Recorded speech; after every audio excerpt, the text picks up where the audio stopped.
Welcome to MSP 1337. I'm your host, Chris Johnson, a show dedicated to cybersecurity challenges, solutions, a journey together, not alone.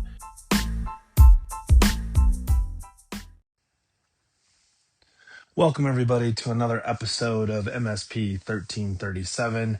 I am still traveling, and it is now wrapping up, going into the last event that I have scheduled for October. So, yes, I'm getting ready to take a train down to Salou for MSP Global.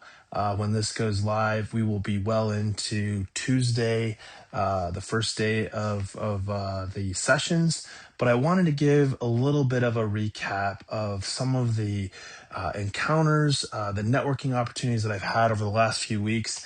And yes, this is the first monologue happening on MSP 1337. So let's jump into it. So, beginning of October, we had Pack State Beyond EMEA in Amsterdam. And I have to tell you, walking through the tech pavilion was perhaps one of the first times I have seen true networking. I mean, there were people talking at every table, there were people talking at really just about every booth.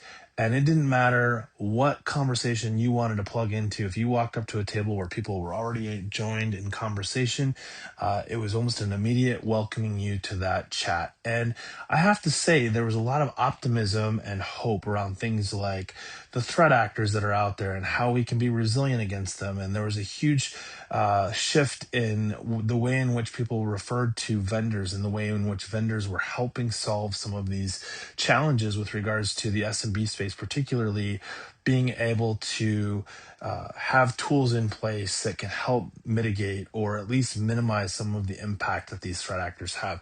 Now, this isn't to say that this was all about how vendors solve problems for the MSP, but it really was an opportunity for real education sessions. I sat in on a few. One in particular that piqued my interest was done by Kevin. I'm not going to try and say his last name because I did not have it on the tip of my tongue, but Kevin with Q Cyber, Hackers Love MSPs, gave a great insight into how hackers are kind of like saying plumbers. You can have a good plumber, you can have a bad plumber.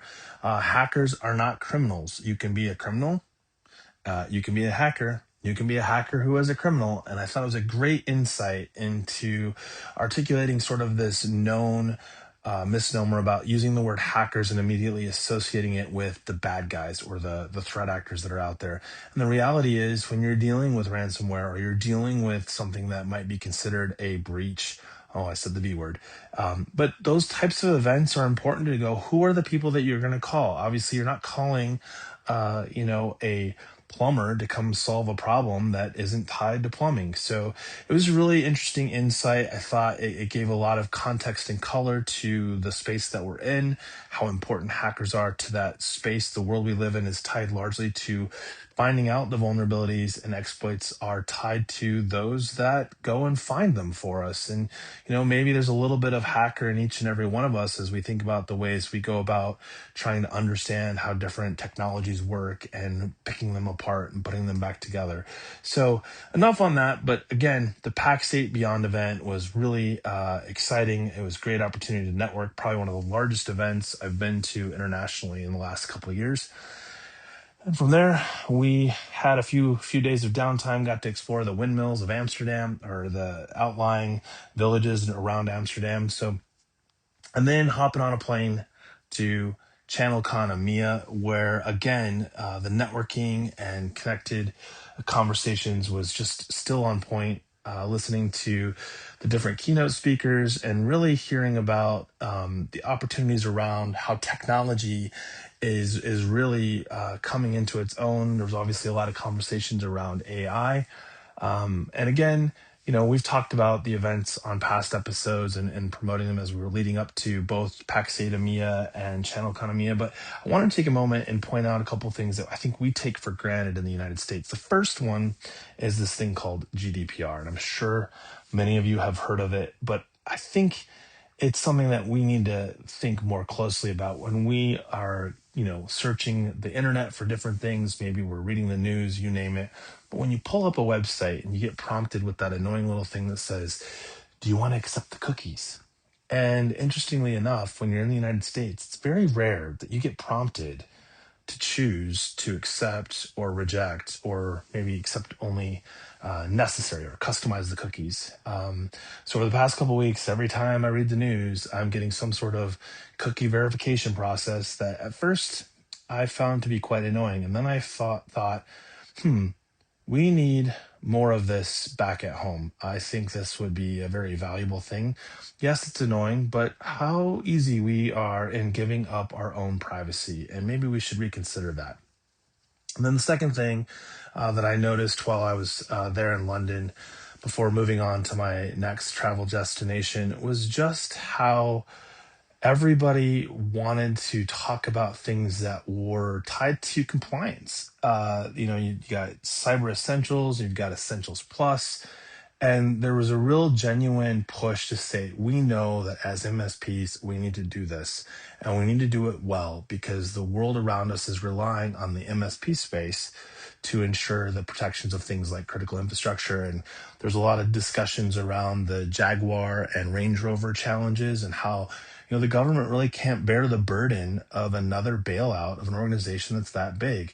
And it was also interesting to learn how small the margins were for organizations that you think with the luxury brands have got to be making lots of money. And in fact, they are on razor thin margins. All right. Next up, I had the opportunity to take a few days of PTO and explore a part of the world in the Balkans, a place where you can find bridges that were around during the Ottoman Empire. So definitely a little bit older than any technology we might use today, but it was definitely interesting. And I realized how spoiled we are because I got a chest cold, and rather than waiting until it turned into bronchitis or pneumonia, I had the unique privilege of exploring healthcare through the emergency room in Macedonia. And I have to tell you, that was an experience that I don't want to repeat again, but I'll give you some of the highlights of my experience just so you can get a better idea of what does security look like in a foreign land where you do not speak their language. And getting an English speaker is kind of like getting somebody who knows a few words in English and can help you get around. I would argue it's kind of like going to Mexico and being able to articulate the word for beer and how to get to the bathroom. That's kind of how I felt in the emergency room where I was at in Macedonia. And I got an English speaker behind the desk. They asked to see my passport. They made me fill out a couple forms, like where do I live? Because that's important if they need to ship, my body somewhere, I suppose. If you're familiar with Macedonia, they do not do what's the word I'm looking for? They don't do cremation. So good to know. Anyways, I get told to go sit down in this brightly white hallway with no color and no pictures. And in about 20 minutes of sitting there, I was invited into this room with two nurses who told me to sit on this table, which was just a table. It really was not a padded bed that we're used to in the States. It did not go up and down. It did not move at all. It was basically a wooden table that had a white piece of paper down it, obviously for sanitary reasons, because, who knows what's going to happen to me when they start working on me. And they told me to lay down on this table, which was real exciting because they're not really speaking English to me. They're speaking Macedonian to each other. And outside of a few commands that I'm starting to wish I had not gone to the emergency room, I put my head back and they both grabbed the sides of my sweatshirt, which, by the way, Pierre, if you're listening to this, I was wearing my Hackers Love MSP's sweatshirt. So that was the only thing I had that was safe and reassuring. And they pulled my shirt up to my chin. Yeah, they began hooking me up to all of these different devices, these attachments. They clipped them on my ankles, they clipped them on my wrists, yeah, like alligator clips for jumping your car. And then they began slapping these suction cups to my chest, which would be assumed for an EKG reading. They were arguing with each other because they couldn't get the reading that they wanted. So she's tearing up the paper and they're like, do it again. And they would fight with each other and they'd take my clips off and put them back on. And then the one nurse was like, well, we'll get it. And she kept smacking these suction cups to my chest over and over again until, yes, I ended up with some pretty nice suction cup marks, or as we might call hickeys. I had about 3 of them that were very prominent, very obviously that they were there. So that's how it started. They took my blood pressure, they put the cuff on my arm, they checked my oxygen levels, everything's good. Doctor comes in to talk to me and says, based on my findings, I would like to do a blood panel and find out what's really wrong with you. So we'd like to take your blood. If you'd go talk that over with your partner. My friend who had been so kind to bring me in is now my partner. They would like me to discuss my next steps because he doesn't want to just prescribe me antibiotics because, well, they want to do a thorough test. So at any rate, I go talk to my friend and we determine that no, I do not need a blood panel. Let's just see what we can do as far as getting a prescription. And the doctor comes back. I sit down with him. I tell him, no, I don't want to do a blood panel. And suddenly the doctor is actually talking to me and asking real questions. Critical thinking is not something that is taught in med school in Macedonia, but it was definitely an experience. I don't wish it on anyone.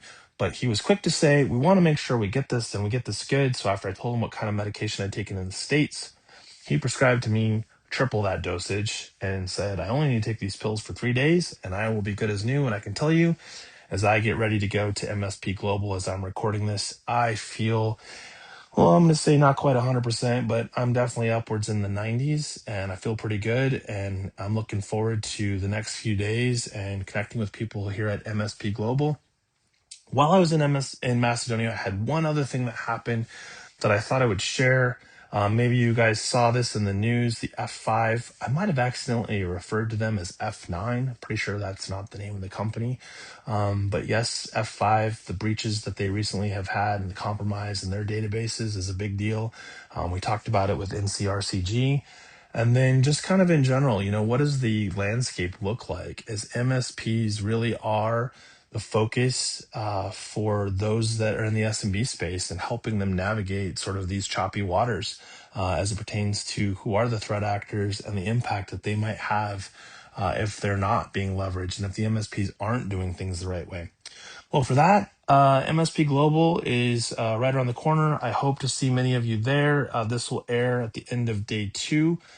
So for those of you that are planning on attending, I look forward to meeting you and have a wonderful week. Until next time, this has been an episode of MSP 1337. Thanks and have a great week.